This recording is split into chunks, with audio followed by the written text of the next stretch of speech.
On this episode 81, we're going to talk all about diet and how to take a dietary approach to helping manage your Hashimoto's, or perhaps you've got Graves' disease. It's similar because it's coming from an autoimmune approach. Or even if you don't have an autoimmune thyroid condition, you still need your gut health to be and liver health to be in a good way so that your body can convert thyroid hormones, T4 into T3 well, and just for your overall health. So these principles apply really regardless of whatever kind of thyroid condition you have. Now, when I talk about diet itself can raise up lots of different emotions and thoughts in your head. So maybe even just now the word diet might trigger a whole lot of alarm bells for you. I know for me, I've spent, teens, 20s, most of my 30s on a diet. That is not what we're talking about here. If you want to talk about how to get out of that dieting mentality or what it's like, that whole being on a diet, I did cover a lot of that in an interview with Karen Martel late last year. So it'll probably be around episode somewhere between 75 and 77 or 8, around there. This is all about taking a longer term lifestyle diet approach to thyroid health. This is about the way you eat in a day in, day out, long term way. This is not about a short term weight loss approach or muscle building approach or any other kind of diet. This is the longer term approach.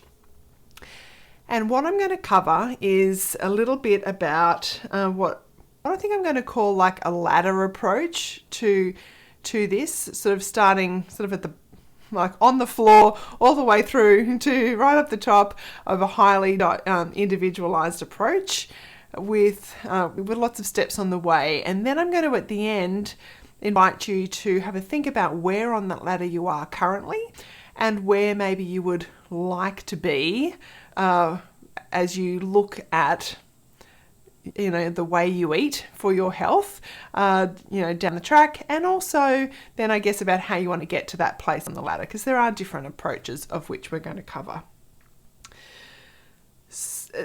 I'm not really going to go into why diet is important. I do cover some of that in my book, Let's Talk Thyroid. There's 3 whole chapters on food and why food is important, and then how to actually do a lot of these things. There's also podcast episodes I've already done on how to go gluten-free, how to go dairy-free. There's an interview I did with Whitney Morgan on, basically, is gluten really such a big deal? So you can kind of explore those in other places. What I want this to be is a bit of an introduction to the most common approaches to diet for thyroid health.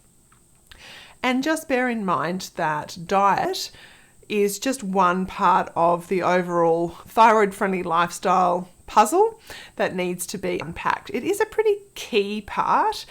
I think there's very few people who can get away with making no dietary changes for their long-term optimal thyroid health and feeling amazing. If you're one of them, more power to you. I think we're all a bit jealous, but I don't think that's normal. I think most of us will have to make some changes if we want optimal health.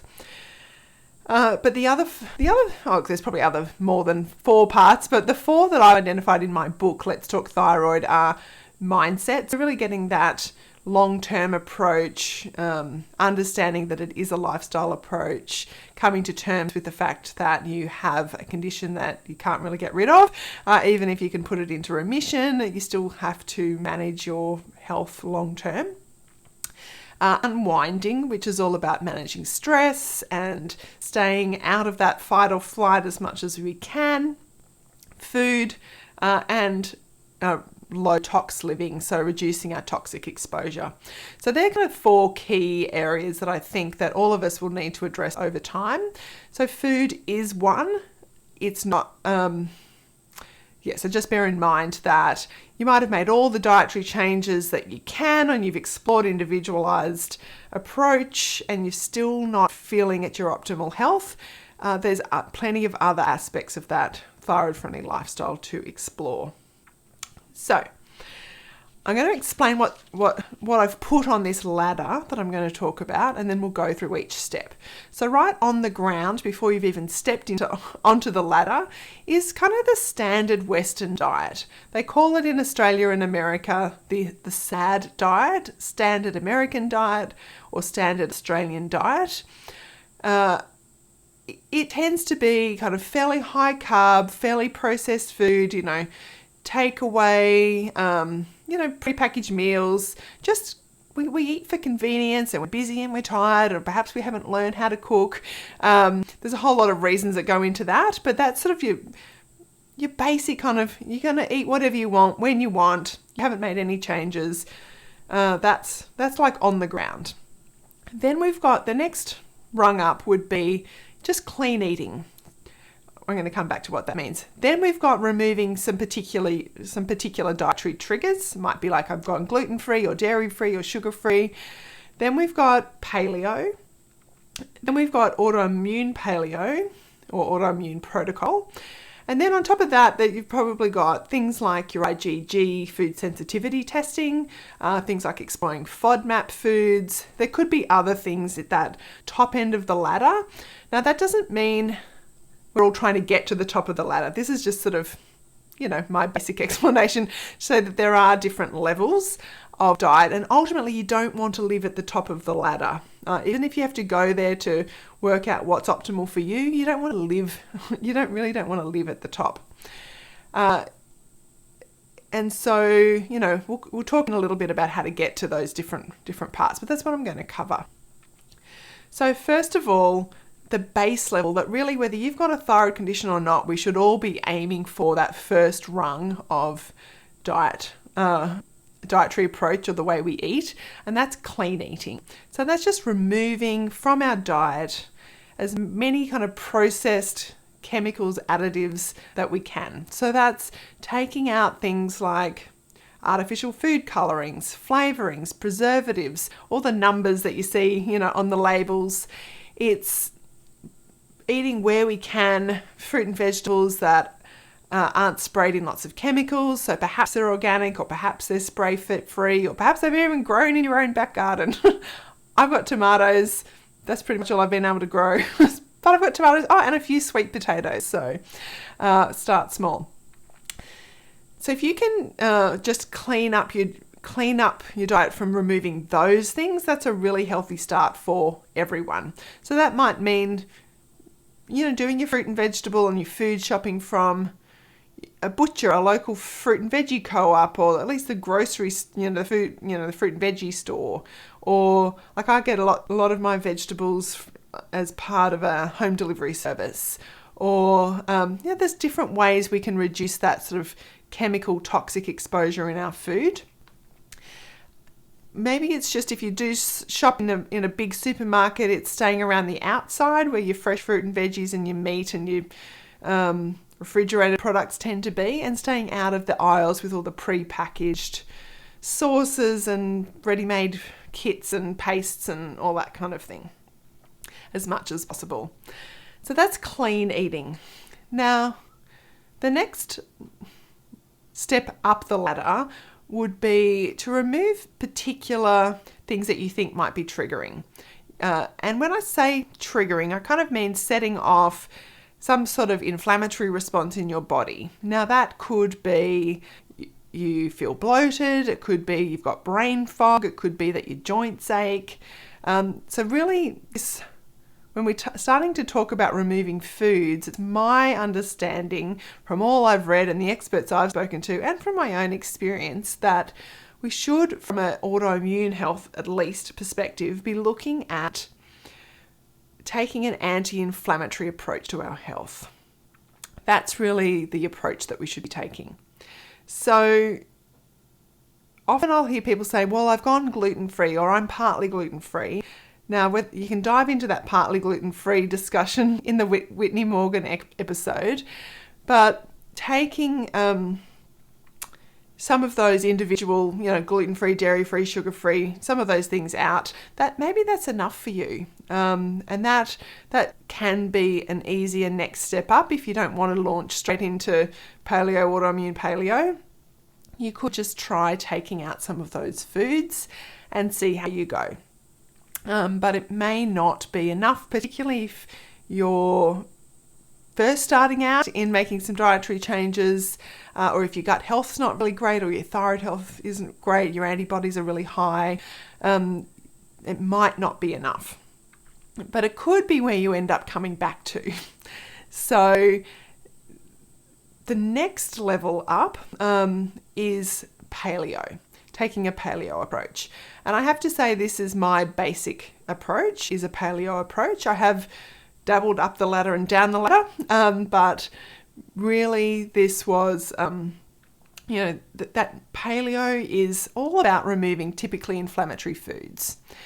And so, it's gluten, grains, dairy, sugars, legumes, and alcohol. So, and again, you can be hardcore at some periods of time and a little bit looser at others. I'm recording this in middle of January 2023.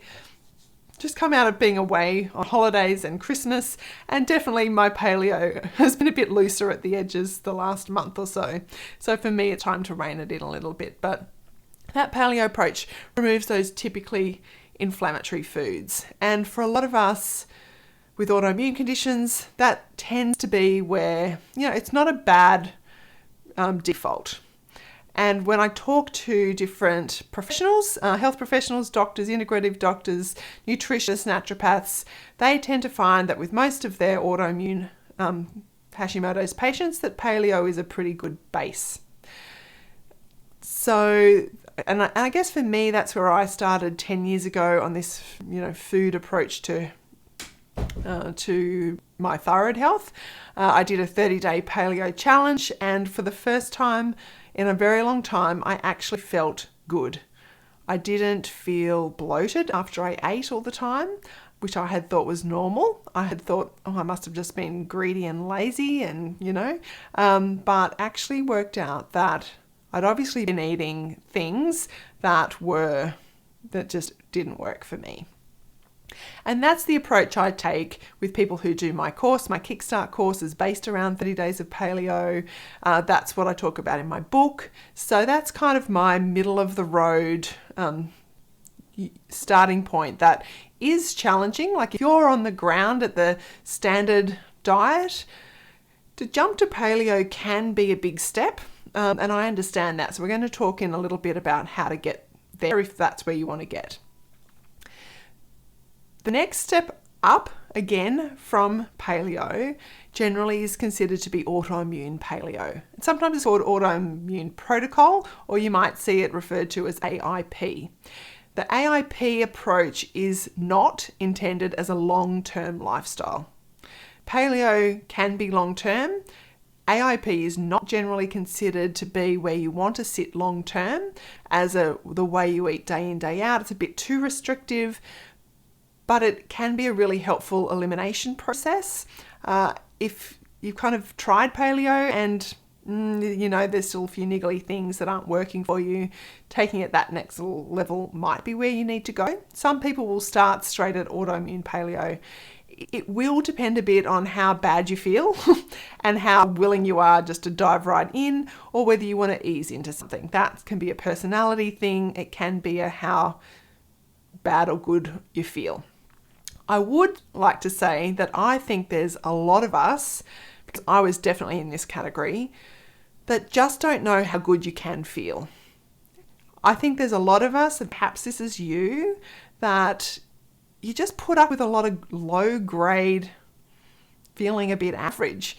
You might feel bloated after dinner, you might get cramps, you might get headaches, you might be low energy, you might have aching joints, you might be a bit brain foggy, but you think, oh, well, it's just normal, I'm getting older, I'm going through menopause or whatever. I would challenge you to give one of these different approaches a go if you haven't already, because, well, maybe it won't work for you, but what if it does? What if making some changes could actually radically change the way you feel and give you energy to get on with your life?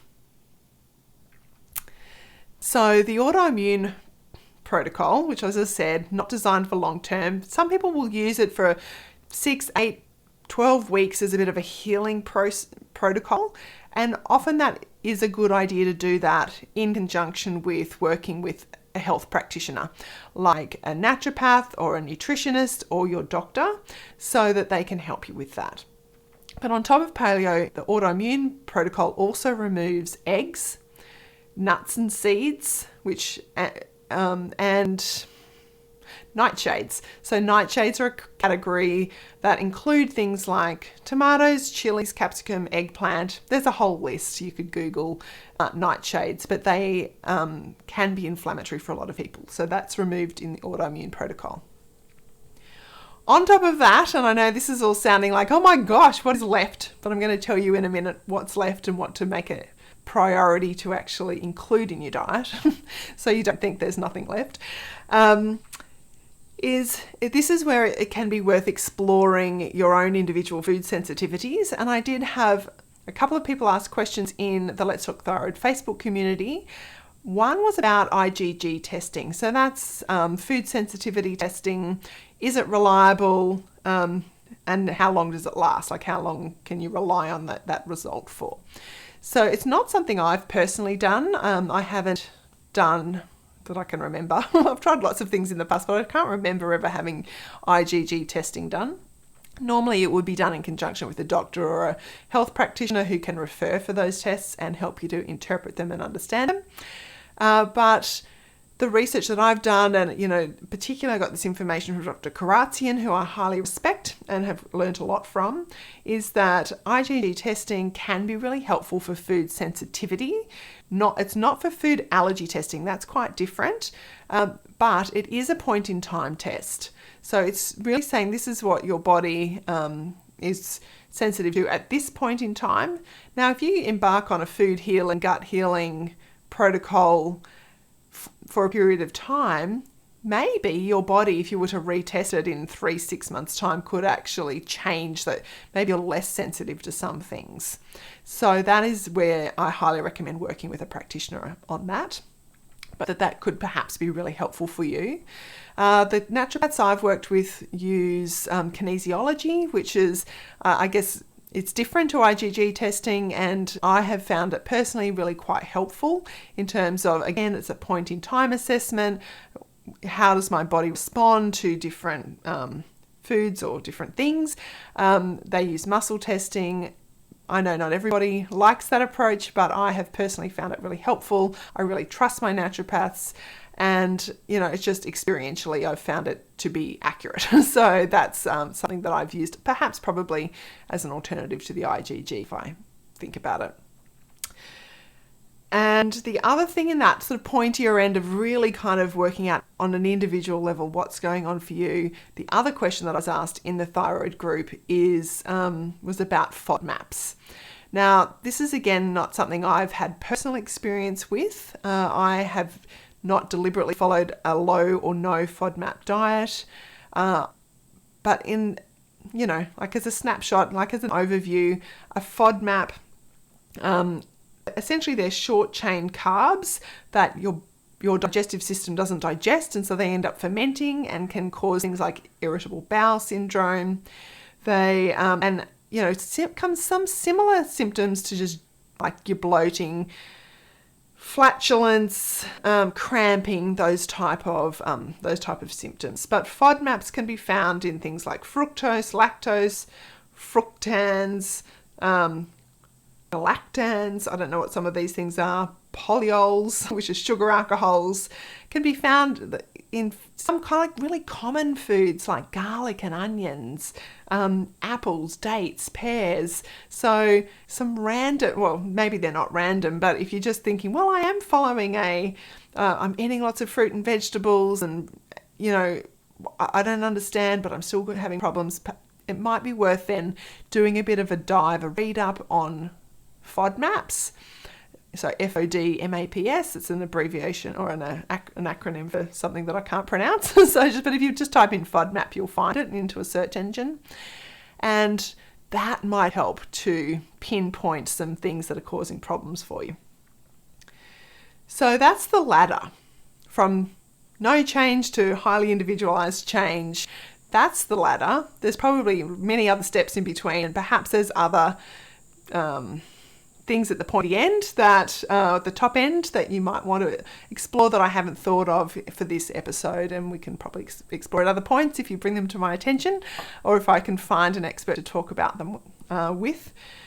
But what I want you to do now is just have a think about where on that ladder are you currently. Are you on the ground? You haven't really ever thought or known to make any changes for your thyroid health. If that's you, that's really normal. Like, pretty rarely do doctors tell you, most doctors will tell you, take your thyroid medication, that's all you can do. You can't do anything to impact antibodies, which is not true.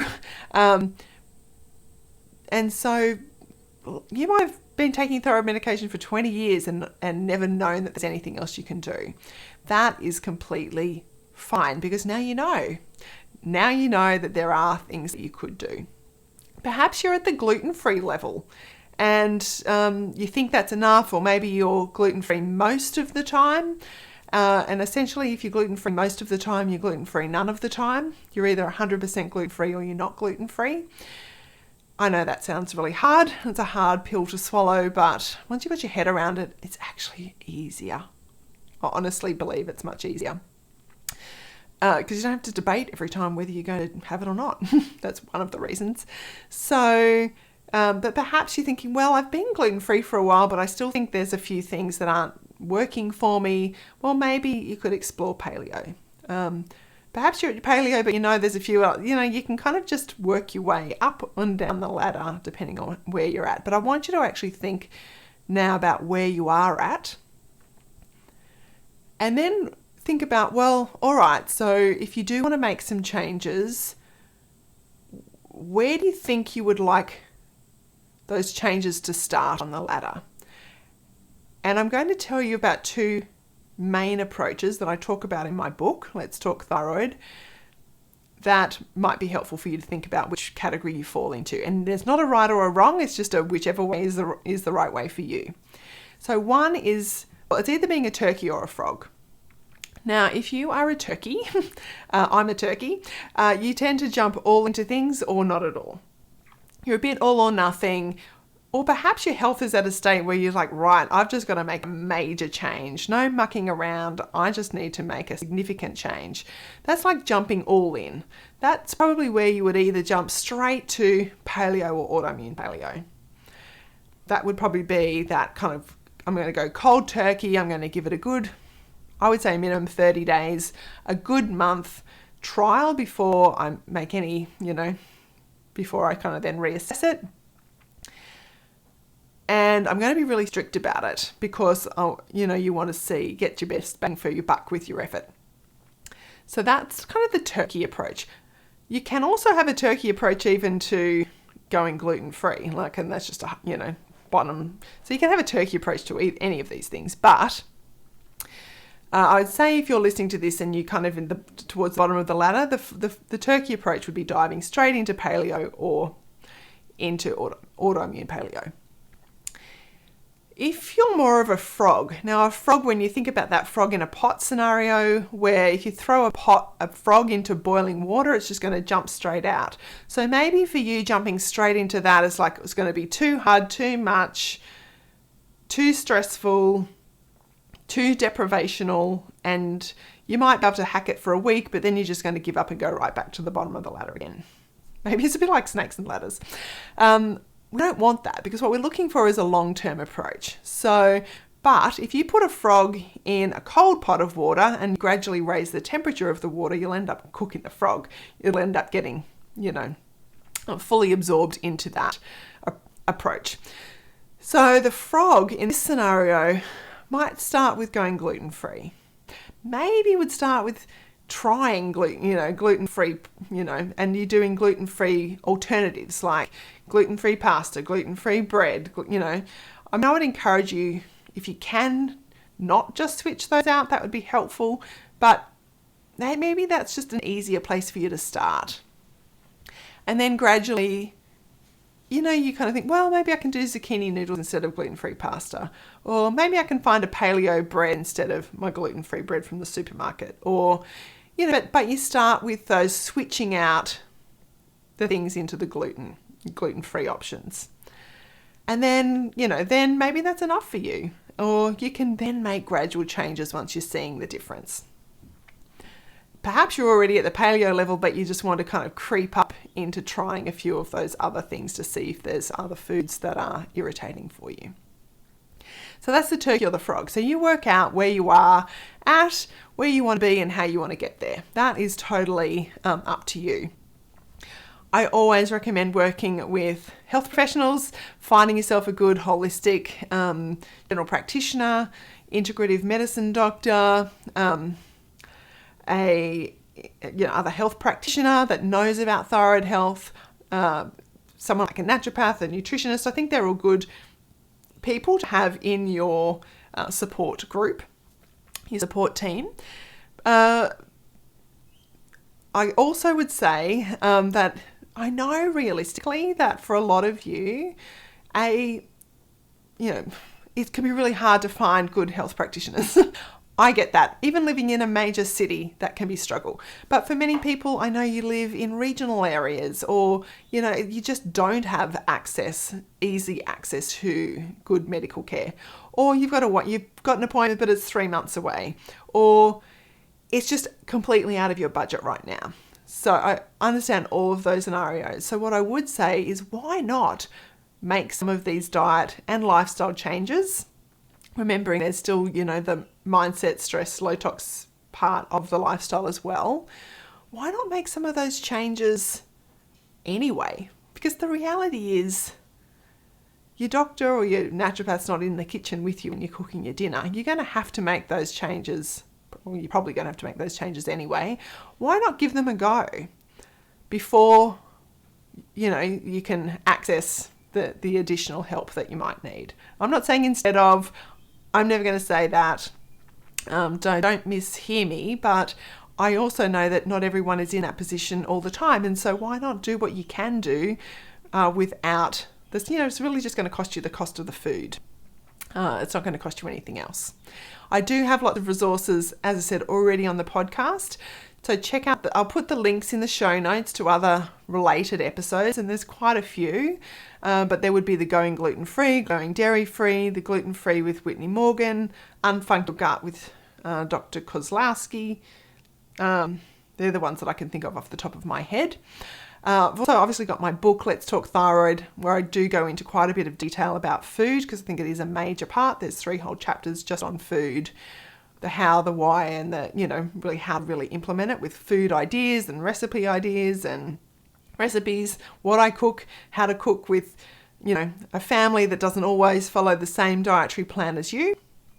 And I've also got my Kickstart program. So that is a 30-day paleo-oriented program that is ready to go whenever you're ready. I do from time to time do group intakes at the moment. I'm working on another idea for later on, to start probably in March. So, but the Kickstart program is there ready to go. It is, and it's delivered via email. You also get a downloadable workbook, a journal, a recipe book. You get loads of support in your daily emails. You get, there's access in the Facebook group. You can always email me, message me. I'm there to help you throughout the whole time. And that is based around a paleo approach. What else have we got that we can support you with? They're probably the main podcast, book, Kickstart program. They're probably the key things of what I offer. There's loads of recipes online. If you search for paleo or autoimmune paleo recipes or Whole30, you'll find lots of recipes. There's lots and lots of, really yummy, delicious food. You will not feel like you are missing out. you want to include good quality animal protein, good quality healthy fats. So avoiding your seed oils and, highly processed oils, fruits and vegetables, lots of that. I am definitely not no carb. I think so, I do understand that many of us, we do need some carbs. I'm not promoting a no carb or particularly low carb, but lots of carbs from your fruit and veggies. Things to include, aside from all that nutrient-dense food, I think from when you're looking from an anti-inflammatory approach, I really like to include ginger and turmeric in a lot of my cooking. Ginger and turmeric are both very anti-inflammatory. They're great for your joints. They're great for your gut. They're great for your immune system. Turmeric's really great for your skin. Ginger might be too, I'm just not quite sure. Really easy to cook with, so just to include them. Including things like Brazil nuts are good for selenium, so a couple of Brazil nuts a day, can be really good because selenium's good for thyroid health. Including some fermented foods can be a good idea too for putting some healthy bacteria into our gut biome. So things like kimchi, sauerkraut, kombucha, water kefir, those types of fermented foods and drinks. What else do we want to do? I think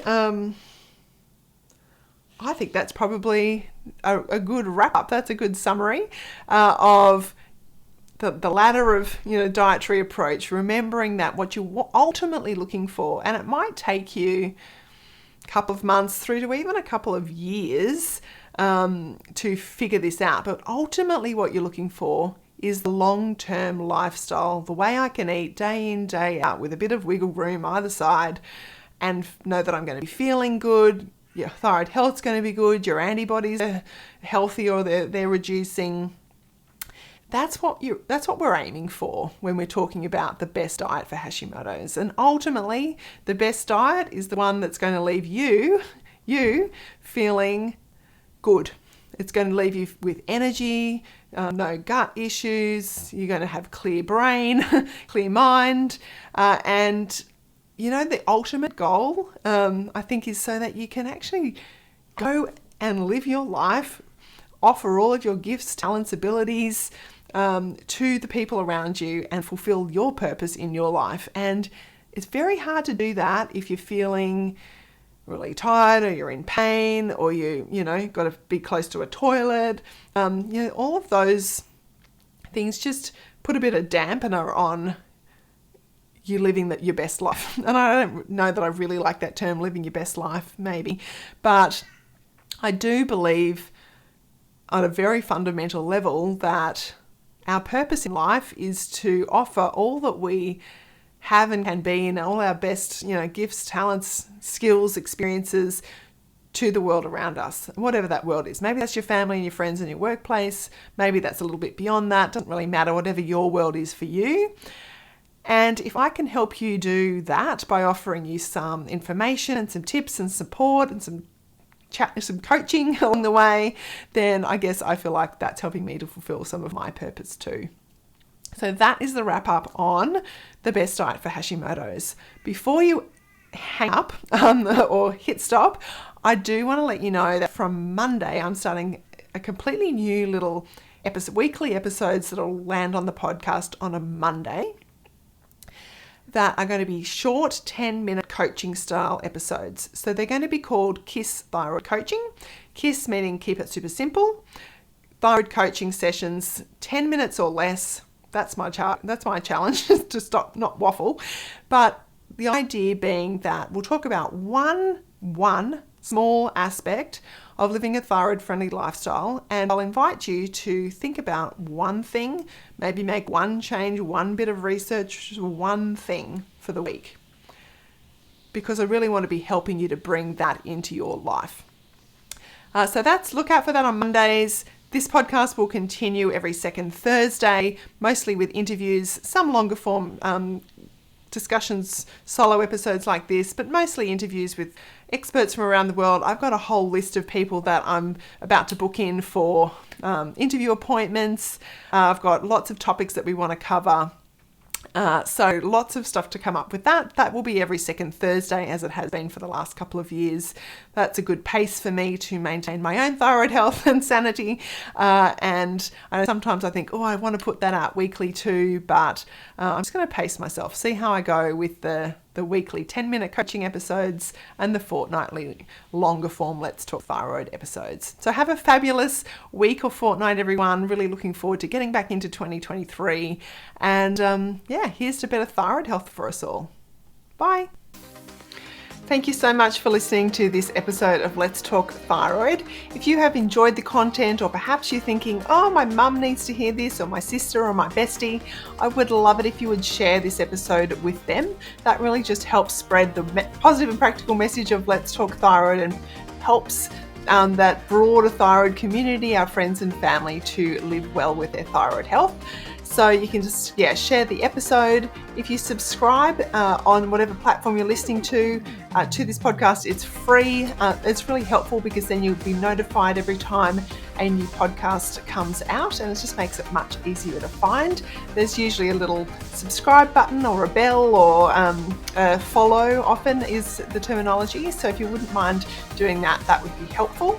Of course, if you want to leave a review, even better, just a sentence or two about how the podcast has helped you. You can definitely connect with me via letstalkthyroid.com. That's where you'll find access to my book, my coaching, my freebies, and really everything that I offer in terms of thyroid support.